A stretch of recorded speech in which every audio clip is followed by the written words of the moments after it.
যদি 243 টাকা 363 জন শিশুর মধ্যে এমনভাবে ভাগ করা হয় যে মেয়ে ও ছেলে যথাক্রমে 6 টাকা ও 7 টাকা করে পায়, তাহলে সেখানে কতজন ছেলে আছে? এখানে ছেলের সংখ্যা সমান বি ধরা হয় আর মেয়ের সংখ্যা সমান জি ধরা হয়। তাহলে ছেলে ও মেয়ে মোট সংখ্যা হলো 363 টাকা এবং 6 জন মেয়ে ও 7 জন ছেলে পায় 2443 টাকা। এখানে বিয়ের মান হবে 363 মাইনাস জি। এখানে বিয়ের মান এই সমীকরণে বসানো হলো।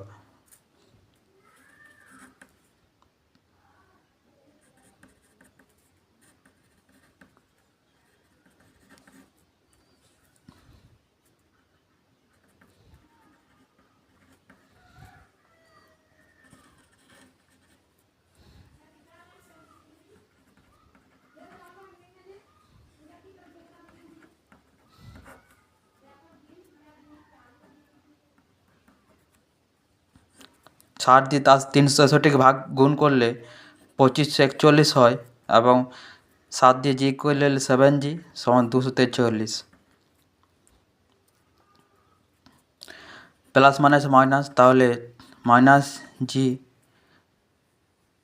243 দিয়ে 2541কে ভাগ করলে কত হয়?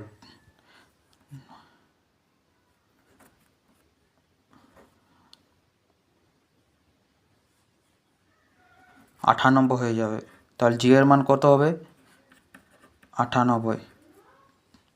এখানে জি এর মান বসানো হলো সমান 98 সমান 363। 363 মাইনাস 98 কত হবে? 5।